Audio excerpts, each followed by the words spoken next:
வணக்கம் நண்பர்களே. லைன்ஸ் மீடியாவுக்கு நீங்கள் அளித்து வரும் ஆதரவுக்கு மிக்க நன்றி. தொடர்ந்து எங்களுடன் இணைந்திருங்கள். லைக் பண்ணுங்கள், சப்ஸ்கிரைப் பண்ணுங்கள், நண்பர்களுக்கு பகிருங்கள். நாம் இணைந்து பயணிப்போம். நன்றி, வணக்கம். லைன்ஸ் மீடியா தமிழ் உறவுகளுக்கு வணக்கம். இன்றைய அரசியல் களம் நிகழ்ச்சிக்கு தங்களை அன்போடு வரவேற்கிறோம். வணக்கம் சின்னா. இன்னைக்கு ஆணவ கொலை சமீபத்தில் நடந்த கவிஞருடைய ஆணவ கொலை. கவின் கொலை தான் தொடர்ந்து போயிட்டு இருக்கு. ஆமாம், அது அவங்களுடைய தோழியார்கள் வீடியோ அவங்களுடைய விளக்கத்தை வெளியிட்டிருக்காங்க. அது நிறைய பேர் சந்தேகத்தை கொடுக்குது. நானும் பார்த்தேன், அந்த காணொலி பார்த்தேன். அவங்க தனியாக பேசுகிற மாதிரி தெரியல அப்படின்னு சொல்கிறாங்க. அந்த காணொலியில் அவங்க எதுக்கு இது 3 நாள் கழித்து இப்போ சொல்கிறாங்க, அந்த காணொலியில் என்ன சொல்கிறாங்க அப்படிங்கிறது எல்லாமே நீங்கள் ஒவ்வொரு ஃப்ரேம் பை ஃப்ரேமாக பார்த்தீங்கன்னா பதட்டமாக இருக்காங்கன்னு மட்டும் தெரியும். பதட்டம் கண்டிப்பாக இருக்குங்க. தான் நேசித்த பையன், தான் காதலித்த பையனை தன்னுடைய சகோதரனை வெட்டி கொண்டான் அப்படிங்கும்போது எந்த பிள்ளைக்கும் பதட்டம் வரதான் செய்யும். அதை கடந்து இப்போ அந்த பொண்ணு சொல்கிறதுல இருக்குல்ல, பாயிண்ட்டாக எடுத்துக்கிட்டிங்க அப்படின்னா ஒவ்வொரு வரியாக சொல்கிறாங்க. அதில் எல்லாமே பார்த்து குறிப்பாக நம்ம மொத்தமாக பண்ணோம்னா, இந்த காணொளி யாரையோ காப்பாற்றுறதுக்காக அந்த பொண்ணு பேசுகிறதுக்கு நிர்பந்தம் பண்ணப்பட்டிருக்கிறார் அப்படின்னு தான் தோணுது. அதுதான் அந்த பொண்ணுடைய குரல்லையும் வெளிப்படுது, அவங்களுடைய உடல் மொழியிலையுமே அதான் வெளிப்படுது. சுற்றி இருக்கிற காவல்துறை சார்ந்தவர்கள் அல்லது உறவினர்கள் எல்லாரும் சேர்ந்து ஒரு ஸ்கிரிப்ட் எழுதி, ஸ்கிரிப்ட் படி நீ இப்படி பேசுமா அப்படின்னு சொல்லி அதன்படி அந்த பிள்ளை பேசினதா நான் சந்தேகப்படுறேன். அப்படி தான் இருக்க தான் வாய்ப்பு அதிகம் இருக்குன்னு பலருமே சந்தேகப்படுறாங்க. ஏன்னா அந்த பொண்ணு சொல்கிற அந்த இதெல்லாம் இருக்குல்ல, அந்த பையனை இவனுக்கு தெரியும், தம்பிக்கு தெரியும், அப்புறம் அப்பா கேட்டார், லவ் பண்ணுறியான்னு கேட்டார், இல்லைன்னு சொன்னேன், அப்படி இப்படின்லாம் பலர் சொல்லுது. ஆனால் இந்த பொண்ணு இந்த கவினுடைய பையனுடைய குடும்பத்தாரோட ரொம்ப நெருக்கமாக பழகிட்டு தான் இருந்திருக்கு. அந்த பையனோட வீட்டார் வேணாம்ப்பா, இது சேவாசம் சரிப்படாதுன்னு அவங்க எச்சரிக்கை பண்ணியிருக்காங்க. இதெல்லாம் நடந்திருக்கு. ஆக கடைசியில் அந்த பொண்ணு என்ன சொல்லுது, இதோட விட்டுருங்க, இதுக்கு மேலே விட்டுருங்க அப்படின்னு சொல்கிறது எப்படி முடியும்? எப்படி இதோட விட முடியும்? இது விடுறக்கூடிய விஷயமா?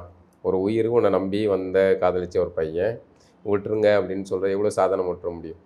அப்போது தன் தந்தையையும் தாயையும் பாதுகாக்கிறதுக்கு அவர்கள் இந்த வழக்கில் சேர்க்கப்படுகிறார்கள், அவர்கள் வேலைக்கு ஆபத்து, அவர்கள் இதில் குற்றவாளிகளாக சேர்க்கப்படுறாங்க அப்படிங்கிறதுனால இந்த வழக்கை இதோட முடிச்சுக்கணும் அப்படிங்கிறதுக்காக இந்த பொண்ணு களம் இறக்கப்பட்டிருக்கிறார் அப்படிங்கிற எண்ணம் தான் நமக்கு தருது. அதோடு சேர்த்து இதுக்கு முன்னாடி பல தகவல் சொல்கிறாங்க. ஓய்வு பெற்ற காவல்துறை அதிகாரி ஒருத்தருடைய பேர், இப்போ அங்கே திருநெல்வேலியில் இருக்கிற ஒரு காவல்துறை அதிகாரி ஒருத்தருடைய பேர், இவங்க எல்லாமே இந்த ஸ்கிரிப்ட் படி இயங்குறாங்க. இவர்கள் இதுக்கு பின்னாடி வெறுமனே சுர்ஜித் மட்டும் இந்த கொலையை செய்யவில்லை, இந்த கொலை செய்கிறதுக்கு பல பின்னணிகள் இருந்திருக்கு அப்படின்னு சொல்கிறாங்க. அப்போ கவினும் சுர்ஜித்தும் நல்லா நெருங்கி ஓரளவு பழகிருக்காங்க. ஏன்னா புதுசாக ஒருத்தர் நம்மளை கூப்பிட்றான் அப்படின்னா உடனே கண்டிப்பாக யாரும் பைக்லேயே போக இல்லாமல் தான் காதலிக்கிற பொண்ணுடைய சகோதரன் அவனுக்கு தெரிஞ்சு போச்சு, காதல் தெரிஞ்சுட்டு எங்கள் அம்மா அப்பா பேசணும் வாப்பா அப்படின்னு கூப்பிட்றாங்கன்னு போது நம்பி போகிறது தானே. நம்பி தானே பல பேர் செத்து போய் கிடக்கான். அதாவது என்ன சொல்கிறதுனா, கொஞ்சம் இதாக தான் இருக்கும், கொச்சியாகவும் இருக்கும். அதை எப்படி சொல்கிறதா அப்படின்னு தெரில.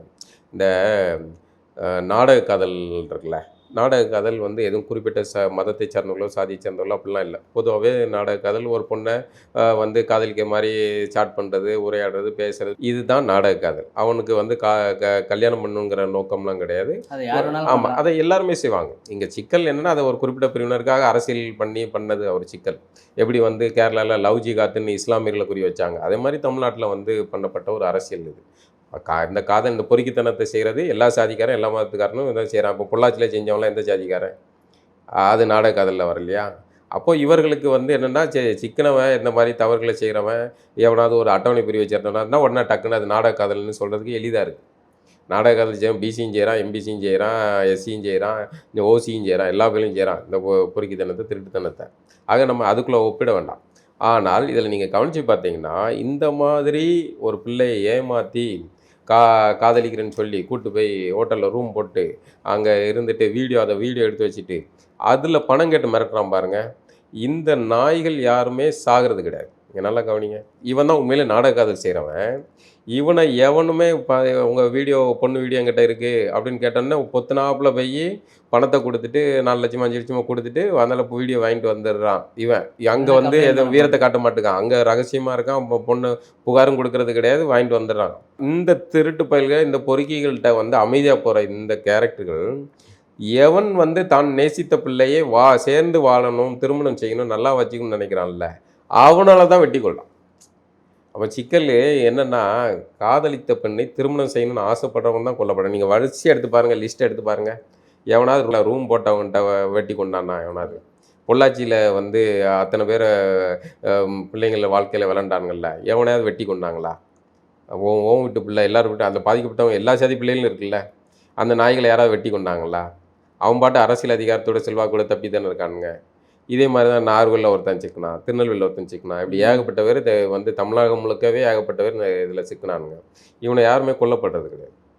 ஆனால் சேர்ந்து வாழணும், தான் நேசித்த பிள்ளையை கூட வாழணும் அப்படிங்கிறது தான் செய்கிறவங்க மட்டும்தான் அதில் தான் இந்த சாதி வந்துடுது, மதம் வந்துடுது, எல்லாம் வந்துடுது. நாகர்கோவிலில் ஒரு பையன் அட்டவணை பிரிவு பையன்தான்.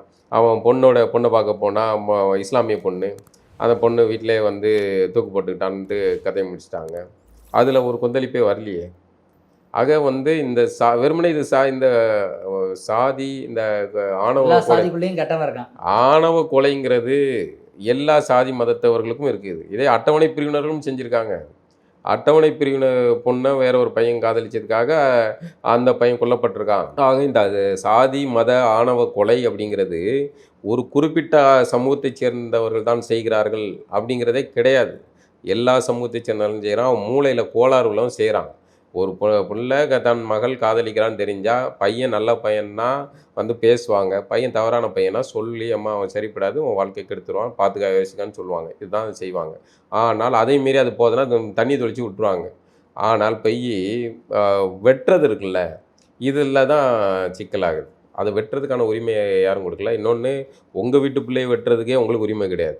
இதில் ஊராம் பெற்ற பிள்ளையை வெட்டுறதை வந்து அதுக்கு நீங்கள் சாதி மதம் காரணம் கொட்டி வெட்டுறது இருக்குல்ல, அது நியாயமே கிடையாது. அதை ஏற்றுக்கொள்ளவே முடியாது. இதெல்லாம் தடுக்கணும்னா சாதி ஆணவ படுகொலைக்கு தனி சட்டம் இயற்றப்படணும். ஆனால் திமுக அரசுக்கு அதை பற்றின எந்த ஓர்மையும் அக்கறையும் எதுவுமே கிடையாது. அந்த அரசுக்கு கிடையாது, எதிர்க்கட்சியான பழனிசாமி அவர்களுக்குமே கிடையாது.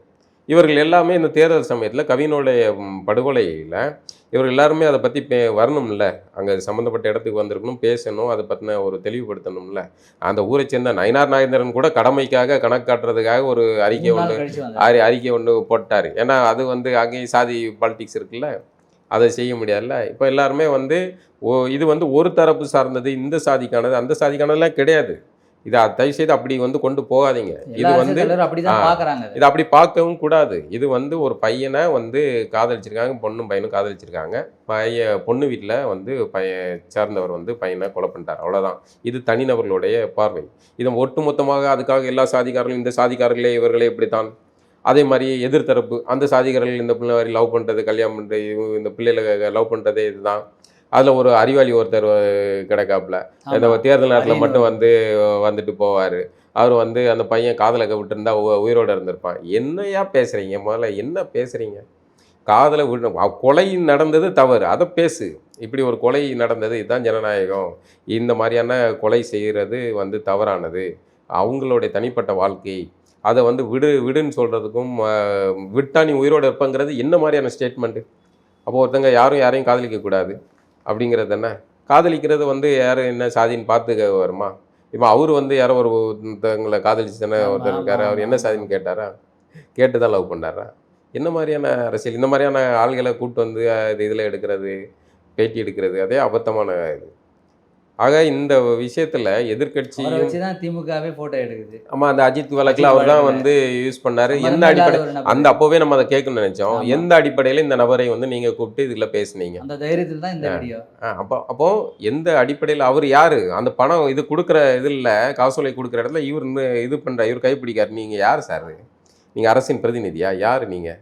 அப்போ எதுக்காக அந்த அஜித்குமார் நாடார், அப்போ இவரையும் கூப்பிடு, நாடாரை வச்சு டீல் பண்ணு, பேசு அப்படிங்கிறது தானே இது. முதல்ல அஜித் வழக்கில் ஒரு முதல்ல ஆரம்பத்தில் மந்த மறைஞ்சு சமூக வலைதளங்கள் எல்லாரும் வந்து அது கண்டித்து இது வந்து காவல் நிலைய கொலை அப்படின்னு எல்லாரும் கடுமையாக கண்டன ஆரம்பித்த உடனே வேறு வழி இல்லாமல் திமுக வந்து இறங்கி வந்தது. எடுத்த உடனே வந்து சிபிஐ விசாரணைக்கு உத்தரவு கொடுத்தாச்சுல்ல, கொண்டு போனீங்கல்ல. இப்போ கவின் கொலையில் அங்கே காவல்துறை சார்ந்தவர்கள் இருக்காங்க, சரியா? அஜித்குமாரை கொல்லனவங்க காவல்துறை சார்ந்தவர்கள். அதனால் விசாரணை நேர்மையாக நடக்காது, அதனால் வெளியே இருக்கிற சிபிஐ மத்திய இதுக்கு கொடுப்போம் அப்படின்னு கொடுத்தீங்க. இப்போது இந்த கவின் கொலையிலையும் காவல்துறை சார்ந்தவர்கள் தானே இருக்கீங்க. கொலை குடும்பத்தைச் சேர்ந்தவர்கள் இருவரும் காவல்துறை சேர்ந்தவர்கள். அந்த மாவட்ட துறையும் வந்து இவர்களுக்கு ஆதரவாக தான் நிற்கும். அவங்க தாய் தந்தையரை தூக்கி போட்டு மீட்க போகிறாங்களா? அந்த காவல்துறை அவர்கள் பாதுகாப்பாக தானே இருக்கும். அந்த பையன் வந்து எடுத்த உடனே கொலை செஞ்சுட்டு நேராக போலீஸ் ஸ்டேஷனில் போய் எப்படி சரண்டர் ஆகுறாங்க? அப்போ காவல் தன்னை பாதுகாக்கும். இன்னொன்று, அவன் ஒரு நல்ல ஸ்போர்ட்ஸ் பிளேயர், அவ்வளோ மெடல் வாங்கியிருக்காங்க. ஒரு நல்லா வந்திருக்க வேண்டிய ஒரு பையன் கடைசியில் வந்து இந்த சாதி போதையில் கொலைகாரன் ஆகி போயிட்டாங்க. உண்மையிலே சுர்ஜித்துக்காக நம்ம வருத்தப்படுறோம். ஒரு நல்லா வளர்ந்து நல்ல ஒரு உயர்ந்த நிலைக்கு போயிருக்க வேண்டிய ஒரு பையன், அவன் வந்து தேவையில்லாத சகவாசத்தால் இந்த சாதி கயிறு கட்டுற கூட்டத்தோட உசுப்பி விட்ட கூட்டத்தால் சிக்கி வீணாக வந்து ஒரு பையனோட உயிரையும் எடுத்து தன் குடும்பத்தோடைய நிம்மதியும் குலைச்சி ஜெயிலுக்கு போயிருக்கான். இப்போ இதுக்கு முன்னாடி வந்து வெறுமனை இவன் மட்டும் செஞ்சுருப்பானா? இது பல நாள் பேசியிருப்பாங்க. அவன் அந்த பையன் எப்படி நம்ம பிள்ளைய லவ் பண்ணலாம் அப்படிங்கிற சிந்தனையிலேருந்து வருது. எவனா தூண்டி விட்டுப்பான். அவன் நல்ல உண்மையில கூட இந்த பையன் சரி இதெல்லாம் கேஷுவல் கூட கடந்திருக்கலாம், ஏன்னா படித்த பையன் அப்படின்ட்டு. சம்பவங்கள் அப்படிதான். ஆமாம் இருந்திருக்கலாம். ஆமாம், கூட இருக்கிறவன் வந்து என்னடா இந்த தங்கச்சியா சகோதரி வந்து இப்படி ஒருத்தனை லவ் பண்ணுது, அவன் என்னடா பார்த்துக்கிட்டு இருக்க, நம்ம சாதி மானம் என்ன ஆகுறது, மீசை என்ன ஆகுறது அப்படின்னு உசுப்பேற்றி விட்டுருப்பானுங்க, போய் கொண்டிருக்கலாம். இதுக்கு பின்னாடி இன்னொன்று அதிகாரிகள் காவல்துறையை சார்ந்தவர்கள் பலருடைய பின்னணியில் இப்படிலாம் செஞ்சுட்டா இப்படி தப்பலாம். இப்போ இந்த பொண்ணுடைய இந்த ஸ்டேட்மெண்ட் எல்லாமே வந்து பாதுகாக்கிற ஸ்டேட்மெண்ட்டு. வெறுமனே அவன் அந்த பையன் மட்டும்தான் இதில் செஞ்சிட்டான், ஏதோ ஆத்திரத்தில் செஞ்சிட்டான்னு முடிக்கிற மாதிரியும், மற்றவர்கள் இதில் பின்னணியில் இருந்தவர்கள்லாம் தப்பி போகிற மாதிரியான வாய்ப்புள்ள ஸ்டேட்மெண்ட் தான் அந்த பொண்ணுடைய ஸ்டேட்மெண்ட்டு. அப்போது இந்த கவின் வழக்கில் ஏன் வந்து காவல்துறை தான் குற்றவாளிகள். இந்த காவல்துறை இருக்கிறனால இதை ஏன் சிபிஐக்கு அரசு மாற்றலை? முதல்வர் ஏன் வரல? உதயநிதி ஏன் வரல? ஏன் வர மாட்டீங்க? தேர்தல் அரசியல், தேர்தல் நேரம் முக்குளத்தூர் வாக்கு இழந்துருவோம் அப்படிங்கிற இது, தென் மாவட்டங்கள் சாதி வாக்குகளை இழந்துருவோம் அப்படிங்கிற கணக்கு தானே.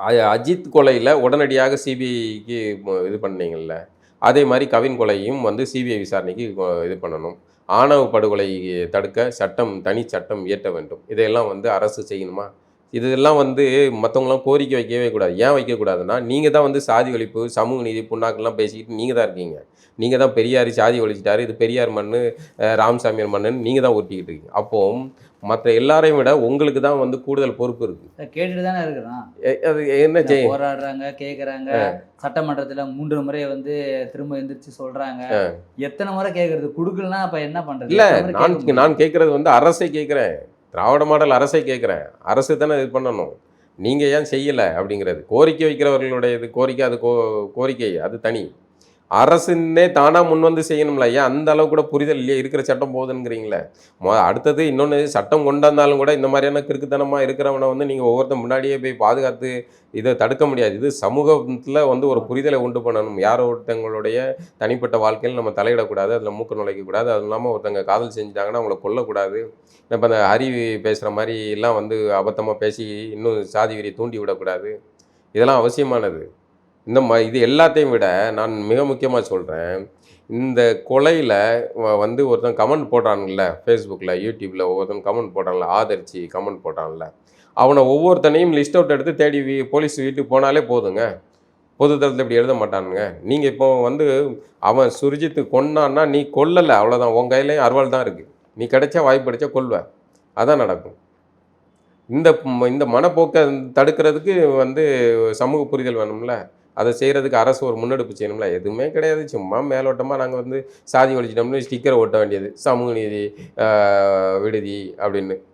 இதை தவிர வேறு எதுவும் கிடையாது. நான் இதில் வந்து விஜய் இப்போ அஜித் கொலையின் போது வீட்டுக்கு போனார், விசாரித்தார், ஆறுதல் தெரிவித்தார். ஏன் வந்து கவினோட வீட்டுக்கு போகலை அப்படின்றது சமூக வலைதளத்தில் ரொம்ப பரவலாக பேசப்படுது. அது நிறைய பேர் அதை கேள்வியாகவும் கேட்குறாங்க. விடுதலை சிறுத்தை கட்சியினுடைய சிந்தனை செல்வன் வந்து நேரடியாக கேட்டிருக்காரு, ஏன் நீங்கள் கவின் வீட்டுக்கு மாதிரி போகல, இப்போ நீங்களும் அதை வாக்காக தான் பார்க்குறீங்களா, இது ஒரு உயிர் மாதிரி நீங்கள் மதிக்கலையா அப்படின்னு நிறைய பேர் பரவலாக சொல்கிறாங்க. விஜய் எந்த காரணத்துக்காக போகாமல் இருப்பார்? இல்லை, விஜய் அவரும் வந்து தேர்தல் அரசியலில் தானே வந்துட்டார்ல.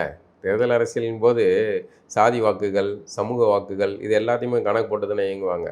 ஏன் இப்படி போகணும்? விஜயும் போகணும். நீங்கள் தேர்தல் அரசியலுக்கு வந்துட்டீங்க, அதில் போய் அஜித் வீட்டுக்கு போகிறீங்க, தூத்துக்குடிக்கு போகிறீங்க, ஒவ்வொரு இடத்துக்கும் போகிறீங்கள்ல. அப்போ இந்த மாதிரியான பாதிக்கப்பட்ட விஷயத்தில், ஏன்னா இதெல்லாம் முக்கியமான தாக்கத்தை உண்டு பண்ணக்கூடிய சம்பவங்கள்.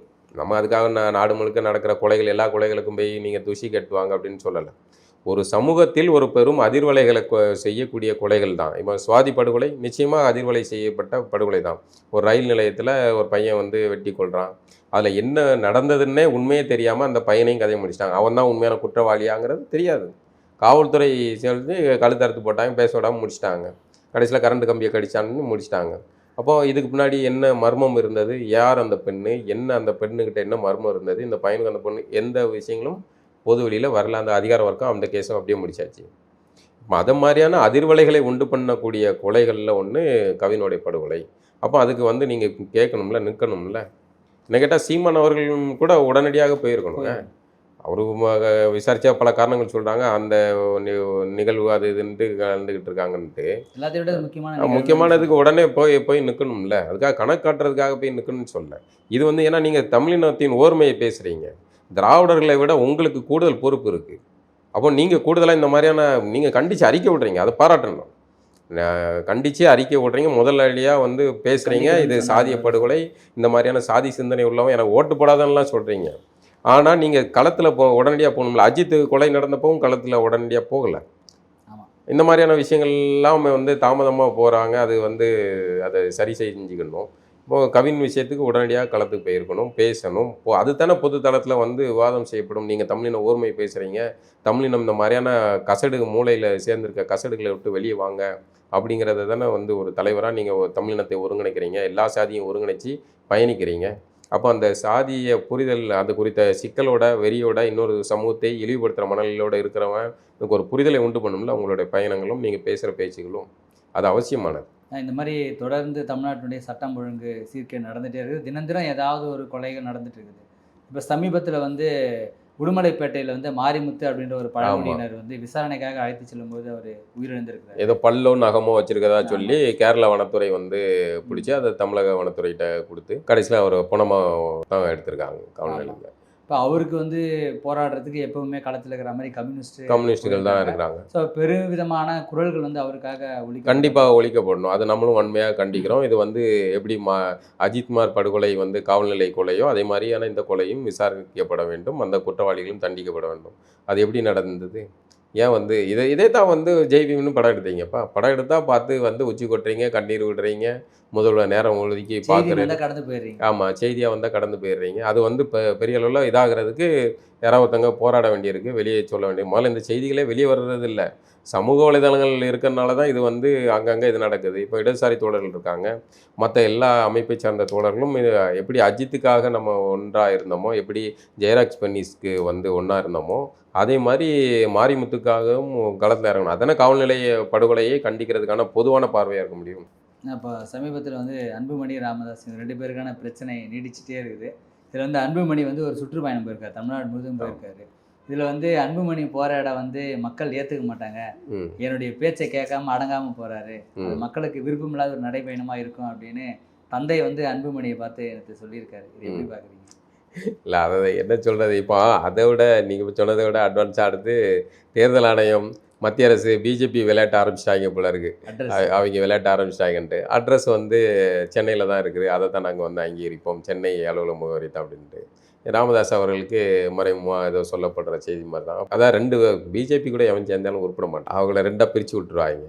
இப்போ நாங்கள் அன்புமணி அணியை தான் வந்து முதன்மையாக தூக்குறோம் அப்படின்னு எடுத்தாங்கன்னா ராமதாஸ் அணியை வந்து பின்தங்கிறோம். இந்த சூழலாம் வர வேணாம். தந்தை மகன் தானே, 2 பேரும் சேர்ந்து பயணிக்கிறது தான் நல்லது, கட்சிக்கும் நல்லது, சமூகத்துக்கும் நல்லது. இப்போ பார்த்தீங்கன்னா பன்னீர் பிஜேபியுடைய கைப்பாவையோ பொம்மையாக தான் இருந்து எல்லாம் வந்தார். எப்படி அதாவது வேறு தமிழக அரசியலில் வேறு யாருக்குமே இப்படி எல்லாம் வாய்ப்பு கிடைச்சே இல்லைங்க. 3 தடவை முதல்வருங்க. அவன் நாக்குத்தல்ல வந்து பல ஆண்டுகளாக அரசியல் செய்கிறா. ஒரு வார்டு மெம்பர் ஆக முடியல, கவுன்சிலர் ஆக முடியல, எம்எல்ஏ ஆக முடியல. இவர் வந்து வெறும் பணிவு தான். பணிவு வச்சுக்கிட்டு ஜெயலலிதா அவர்களுடைய பார்வையில் பட்டு முதல் முறை சசிகலாவின் துணையால் முதல்வரானார். அதுக்கப்புறம் சசிகலாவின் பரிந்துரையால், அதன் பிறகு ஜெயலலிதா அம்மாவே முதல்ல தம்பி நல்ல பெர்ஃபார்மன்ஸ் பண்ணிட்டாப்ல அப்படின்னு 2வது முறை அவங்களே வச்சாங்க. அதுக்கப்புறம் மரணத்தின் போது அதுக்கப்புறம் திரும்ப வாய்ப்பு வந்தது.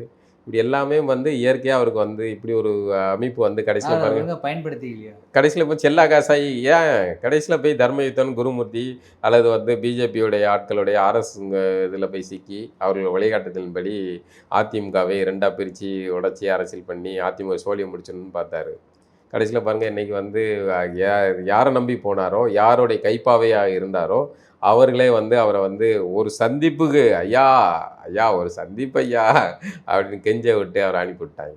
இந்த பரிதாபம் தேவையாக பண்ணியிருக்கு. இன்னைக்கு அதிமுக பழனிசாமியோடைய முழு இதுக்குள்ளே வந்துடுச்சு. பழனிசாமி ஆதரவு பிஜேபிக்கு தேவை. உங்க காலில் கூட வேற என்ன சேர்த்துங்க அவங்க அப்படின்னு கெஞ்சி ஆதரவாளர் கெஞ்சி மேடையிலே சொல்றாரு. கெதறி பார்த்தும் நடக்கலை. அவருக்கு தெரியும்ல, இப்போ பன்னீரை உள்ளே விட்டா வந்து பழையபடி இதே மாதிரி தர்ம யுத்தம், 2 கத்தி 2 தலைமை அப்படின்னு ஆரம்பித்து மறுபடியும் சிக்கல் தான். அதனால் பழனிசாமி பன்னீரெல்லாம் ஒன்றுமே கிடையாதுங்க.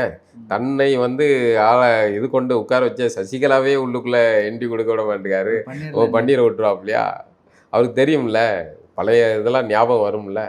அதனால் கவனமாக தான் டீல் பண்ணுவாப்புல. பழனிசாமி யாரோ சொல்லியிருந்தாங்க, பழனிசாமி சாதாரண மேடை போடாதீங்க அப்படின்ட்டு. மீண்டும் நிகழ்வு சந்திப்போம்ண்ணா. நன்றி. நன்றி, வணக்கம்.